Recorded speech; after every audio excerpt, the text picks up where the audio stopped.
Test 6. You will hear a number of different recordings, and you will have to answer questions on what you hear. There will be time for you to read the instructions and questions, and you will have a chance to check your work. All the recordings will be played once only. The test is in 4 sections. At the end of the test, you will be given 10 minutes to transfer your answers to an answer sheet. Now turn to Section 1. Section 1. You will hear a conversation between an agent from City House Services and a customer who wants to have her house cleaned. First, you have some time to look at questions 1 to 4.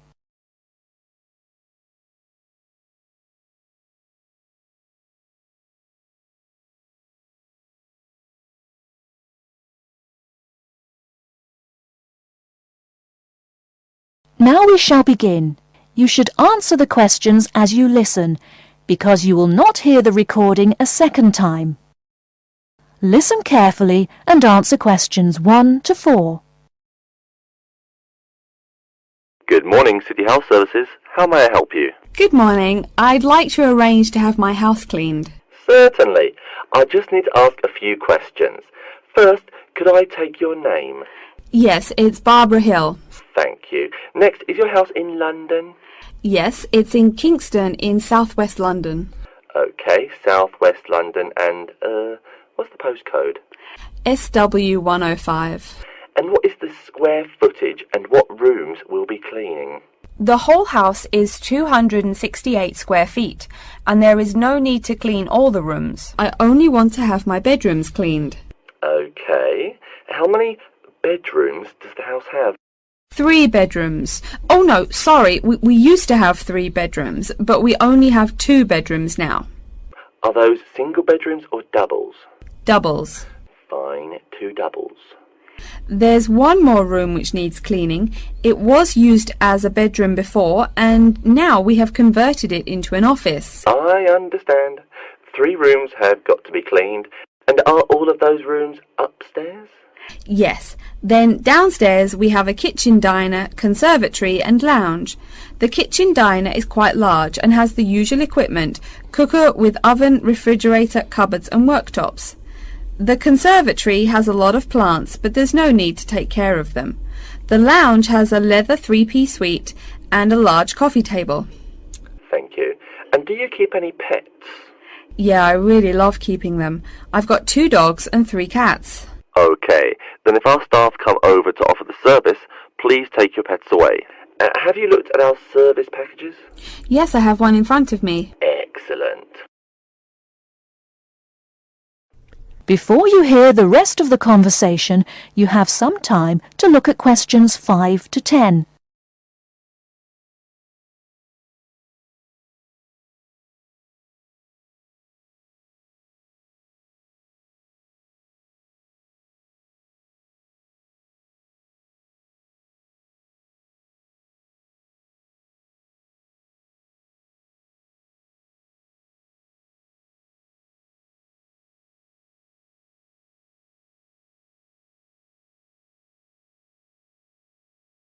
Now listen and answer questions 5 to 10.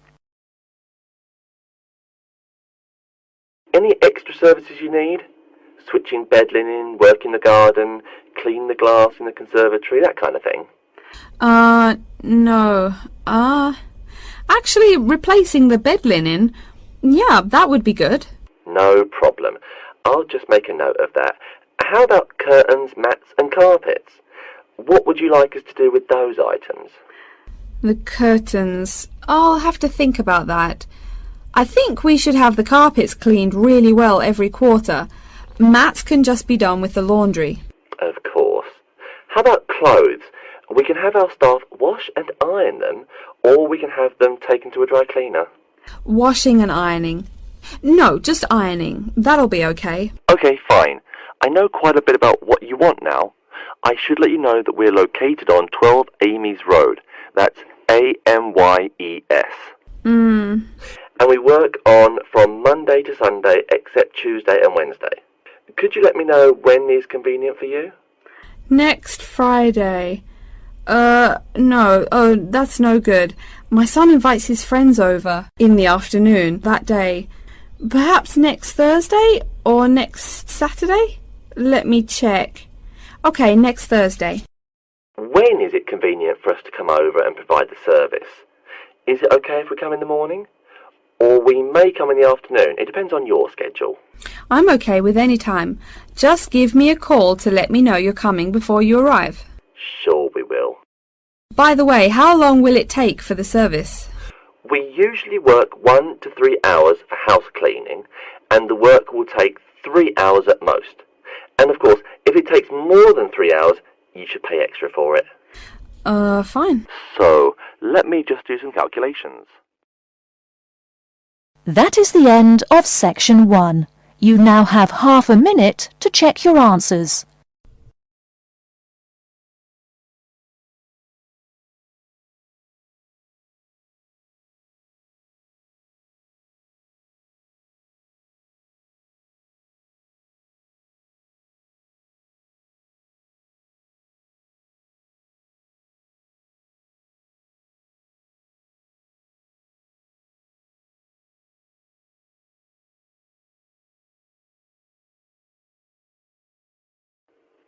Now turn to section 2. Section 2.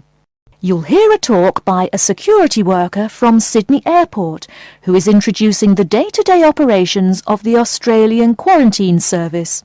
First, you have some time to look at questions 11 to 17.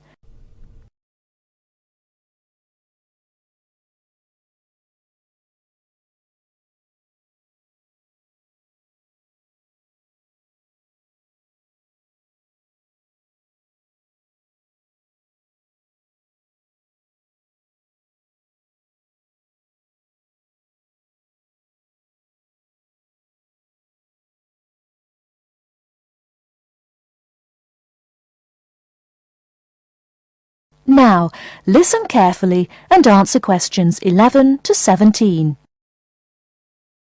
Hi everyone and welcome to Sydney Airport. Today I'll be giving you the inside information on the day-to-day operations of the Australian Quarantine Service here. We hope to provide you with a better understanding of why such heavy security regulations are necessary by educating you on how we operate and why we do the things we do. We're not here to try to persuade you to fly through Sydney Airport, though we hope you'll find your experience relatively stress-free and comfortable. First things first, our personnel. Can anyone guess how many people work at Sydney Airport? We have 200 alone working in Terminal 2, so can you guess how many in the whole airport? I heard someone say 360. That's getting closer. What? Did someone say 2,000? That's way too high. Sydney Airport actually employs 440 people. A lot, right? And about half of those employees work in security-related matters. Moving on to our not-so-human employees, let's come and see our favourite pooch, Milton. Milton is our best drug-sniffing dog on the force. He's friendly to most people. You can even come pet him at the end of our tour. Burnouts, beware though. He'll find everything. Notice that even though there are so many of us around him, Milton stays quite calm. This is the precise reason he was chosen for the job. Dogs that are chosen are not predisposed to sniff out different narcotics. That's something we teach them already. So here's a part of the airport most people never notice, the cargo transport terminal. This is where packages are shipped to and from. Normally we ship around 4,400 packages per month. In this airport alone, over 52,000 packages were shipped in and out over the past year. We ship to and from 170 different countries. Not bad, eh? Probably it will go up to over 72,000 packages this year. And despite over 100 flights in and out of here daily, the number of lost or delayed packages is impressively low. If you send your package through here, rest assured we'll get it where it's going. Let's move on to the area most of us are familiar with, the passenger terminals. In order to be allowed into this area, you must pass through security with your ticket and, if you're travelling internationally, your passport. If you're travelling domestically, you just need a legal form of ID. If you don't have those, you will not be allowed to pass through security and board your flight. During the security scan, your carry-on items will be checked for dangerous items such as weapons, sharp objects, and liquids that exceed our specified limit. If you attempt to pass any of the prohibited items on this list posted at the entrance, you are still allowed to board the plane, but you'll be given a warning and your item will be confiscated. Don't worry, we will not arrest you for having too much shampoo in your bag or anything like that. We also search your carry-ons and parcels for any perishable items. We prohibit the transportation of local vegetation and prohibit parcels containing any insects in them. You may or may not have learnt about this in biology class, but when some plants are introduced to a new environment, they spread wildly and wipe out the current species around it. It is important to control the introduction of new plants into an ecosystem, so we must prohibit the transport of any fertile seeds. So what happens to parcels containing possibly suspicious items?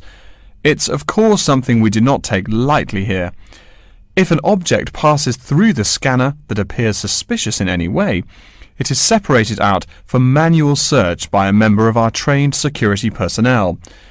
If an illegal plant or simple sharp object like a pocket knife is found, it is simply disposed of in our biohazard waste containers, and the package itself is returned to the sender, or passenger if it is for a passenger flight.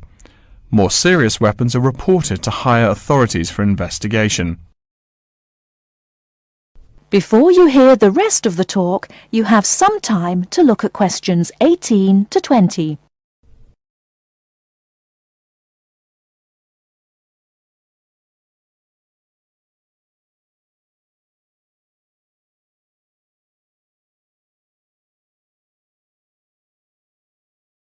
Now listen and answer questions 18 to 20. As far as parcel security, the material of the parcel is important. For shipped goods, the most common material used and the most widely accepted is paper. Make sure it is packed sturdy enough with no rips or tears. We've definitely had packages rip open before due to haphazard packing. A more common problem, though, is the package labels. When an item does not make it to the right place, this is the most common reason. The label may not be in the right place or marked clearly enough. If you're receiving any items from abroad that must be declared, please remember our guidelines in order to ensure the timely delivery of your item. Make sure it is packed correctly, and we ask that you notify customs between 2 and 10 days within the item's scheduled arrival date. OK, before we move on, are there any questions? That is the end of section 2. You now have half a minute to check your answers.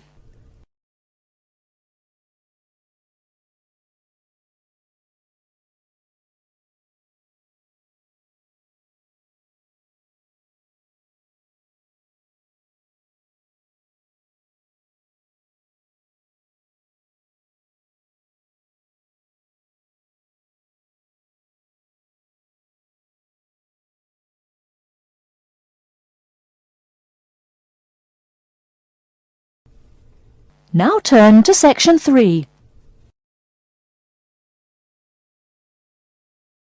Section 3. You will hear a librarian called Adam Smith talking to the students about how to use the facilities in the library. First, you have some time to look at questions 21 to 26.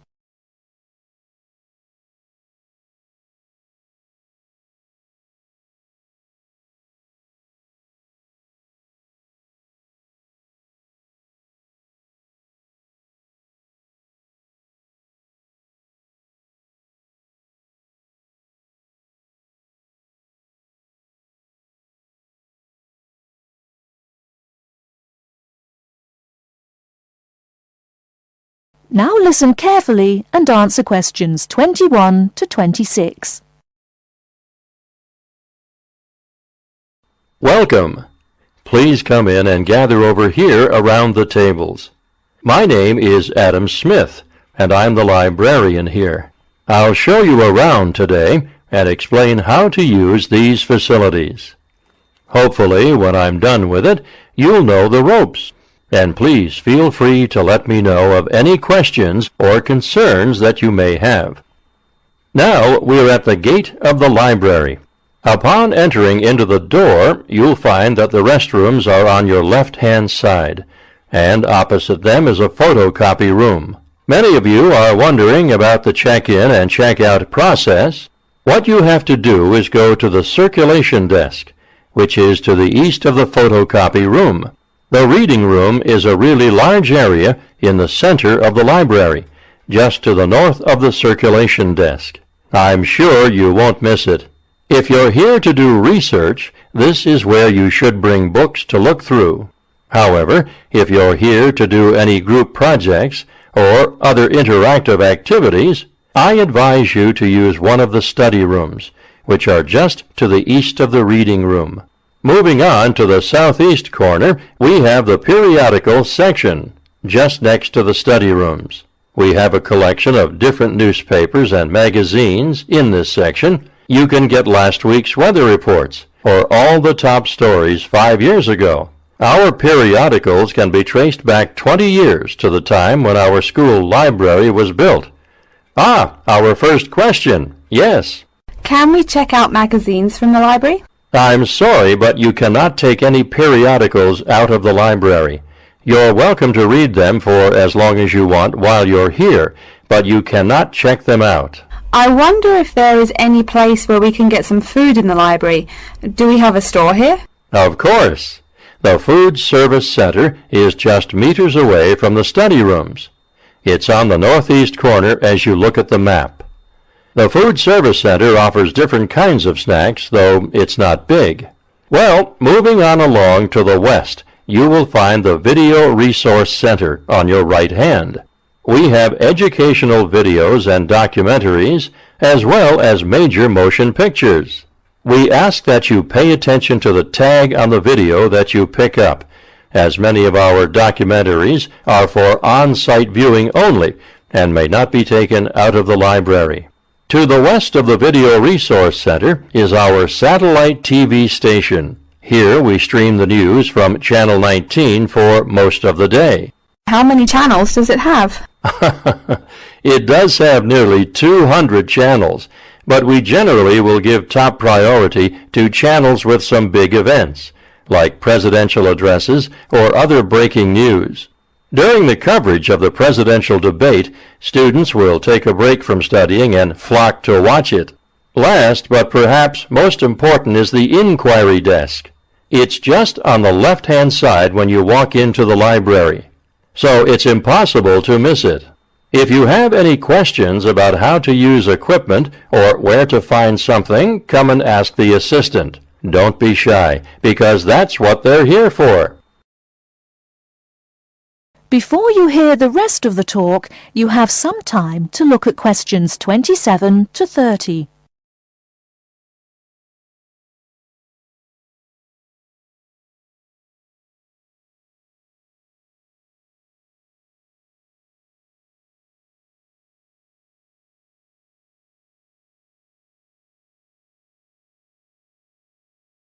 Now listen and answer questions 27 to 30.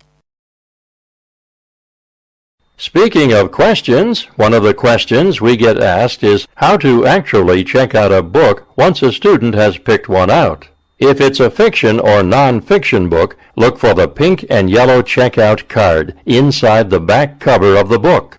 You can also find information about the book on these cards, including its publishing date, genre, ISBN, and a log of dates it's been checked out before. Present this card to me or any library assistant, and we'll stamp it, and then the book can be kept for 3 weeks. You can find general information on a field of study by using one of our subject guides. We have them on paper here, but any of our computers will allow you to search within fields as well. What if the library doesn't have a resource we're looking for? Great question. I'm going to address that. Our library is a network with a number of other universities in the area, So if there is something you're looking for and it's available somewhere in the area, we'll be able to get it for you. However, there are universities which are not part of the network, so we do not share resources with them. If you want more information about the library and its resources, you'll find it in a labeled blue folder on my desk in the Enquiry section. Okay, so that's a lot of information all at once, and I don't expect you to remember it all. The most important thing is please be respectful of the staff, and if you need help with anything at all, come and ask me or one of the assistants. All right, any questions? That is the end of Section 3. You now have half a minute to check your answers.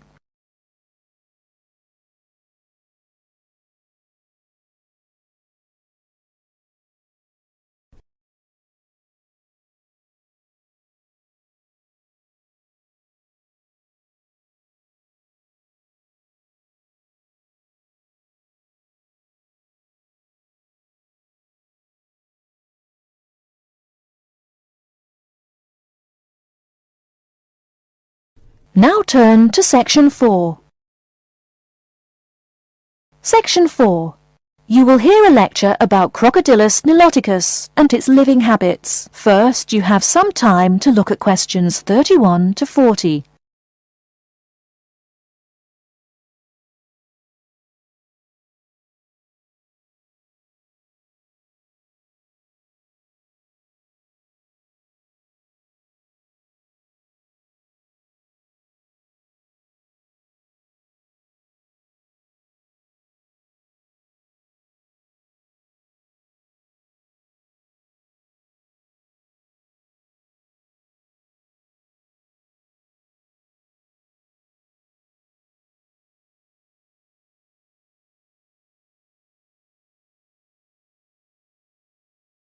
Now listen carefully and answer questions 31 to 40.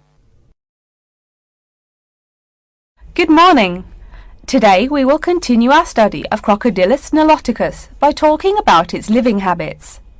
We've already discussed the evolutionary attributes that set it apart from its crocodile relatives. Does everyone remember that? Yes, it has an extremely narrow snout and 3 or 4 rows of protective scales on its back, as compared to 2 rows on other members of the Crocodylus genus. Let's take a look at how these carnivorous man-eaters live, where they live, and finally, whether they really deserve their vicious reputation. To start, I'd like to address a great question posed to me by a student during yesterday's office hours. We talked about the distribution of crocodiles in Africa and saw that they are highly concentrated in the south and west of the continent. This student noticed that on the map displaying the distribution of crocodiles across Africa, there were no crocodiles in the northern region, and found no mention in the literature of the existence of crocodiles in the north of Africa. Why might there be no crocodiles in North Africa? Let's save this question for later in the lecture.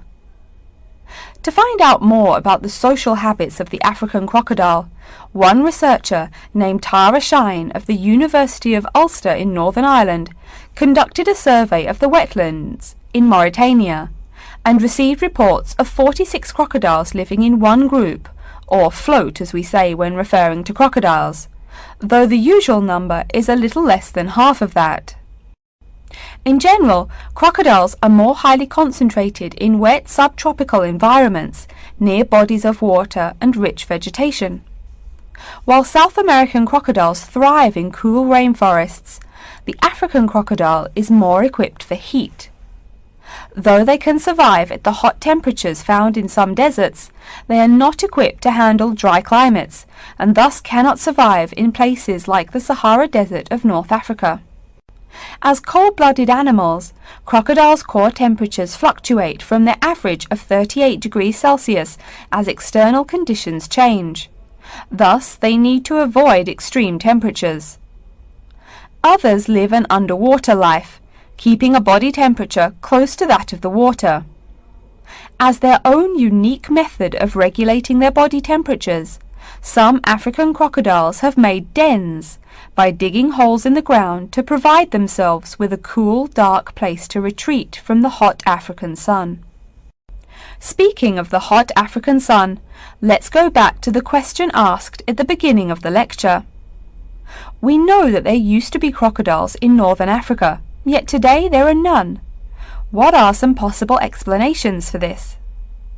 Some students have suggested that the African crocodile has evolved from a desert creature into a wetland creature, thus causing them to migrate south for more appropriate conditions. Others presume that the crocodile was hunted out of northern Africa by a fiercer predator. While these are intelligent guesses, the real story is a little bit different. The key to this migration is that the Sahara Desert did not always cover the north of Africa. About 8,000 years ago, the land was fertile wetlands, perfect for breeding crocodiles. Over time, though, the area dried out and the wetland slowly turned to desert, leading the African crocodile to migrate south to the marshlands they call home today. Some crocodiles did, however, adapt to living in dry conditions. In Mauritania, some crocodiles have learned to survive in an area where they can go up to 8 months with no water, by spending the driest of times in what's called a torpor, or short period of hibernation. To utilize every bit of rainfall, these desert crocodiles dig underground caves that collect runoff, thus staying cool and hydrated. During the mating period in November and December, males attract females to their viciously protected territory through a number of behaviors that range from snapping their jaws all the way to sending infrasonic pulses through the water. Afterwards, the female digs a hole up to 60 centimeters in depth to store the eggs for an 80-day incubation period. The female protects these eggs during the period, and sometimes even helps crack the eggs with her snout at the end. These teeth-gnashing carnivores are softer than we think. Although these vicious creatures have attacked humans on a few occasions, the residents are not afraid of them. In fact, they show a great deal of reverence towards these wondrous creatures. Some say that crocodiles bring water to their habitat, so if they leave, they will bring the water with them. Obviously, this is not true, but it demonstrates the admiration the inhabiting people have for crocodiles. Generally, crocodiles do not predate on humans. They attack when humans populate the crocodile's habitat, instilling fear and uneasiness in the crocs. Like any other species, crocodiles are known to attack when feeling fear. There's still a lot more to be discovered about the African crocodile. Researchers want to know more about the population size, how many crocodiles inhabit Africa in all, how they form separate floats, etc. There is still also much to learn about migration patterns and relations to other populations of crocodiles now found in other parts of the world. Next time, we'll examine a few specific case studies of crocodile populations in southern Africa. That is the end of section 4. You now have half a minute to check your answers.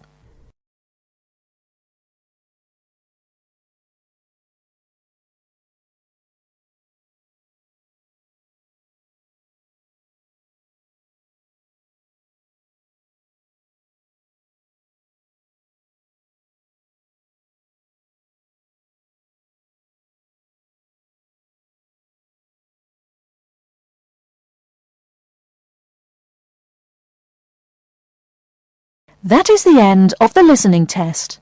In the IELTS test, you will now have 10 minutes to transfer your answers to an answer sheet.